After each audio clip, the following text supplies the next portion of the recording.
अहमदपूरहून नांदेडकडे जाताना मध्येच रुद्दा म्हणून रुद्दा पाटी असं गाव लागते आणि त्याच रुद्दा गावातील एक वयस्कर दाम्पत्य ज्यांचं नाव आहे उषाबाई रावसाहेब केंद्रे। हे दाम्पत्य मागील 6 ते 7 वर्षापासून आपल्या शेतामध्ये गुराढोर जनावरांचा सांभाळ करण्यासाठी आखाडा करून राहत होते। मात्र 14 सप्टेंबर रोजी मध्यरात्री अज्ञातांकडून त्यांच्यावरती हल्ला करण्यात आलाय असं बोललं जाते। त्या हल्ल्यामध्ये रावसाहेब केंद्रे यांचा मृत्यू झालाय। त्याचबरोबर उषाबाई केंद्रे यांना अहमदपूरच्या ग्रामीण रुग्णालयामध्ये दाखल करण्यात आलं आहे, परंतु त्यांना पुढील उपचारासाठी लातूर येथे हलविण्यात आले आहे। या घटनेची माहिती मिळताच अहमदपूर पोलीस स्टेशनचे सर्व कर्मचारी, उपविभागीय अधिकारी मनीष कल्याणकर, त्याचबरोबर लातूर जिल्ह्याचे additional SP doctor Ajay Deore यांनी घटनास्थळी धाव घेतली।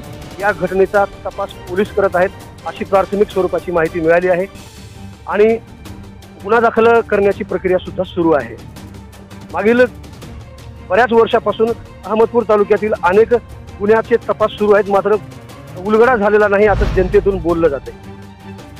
ही अत्यंत खळबळजनक आणि धक्कादायक घटना आहे असं जनतेमधून बोललं जात आहे। आवाज बहुजनांचा।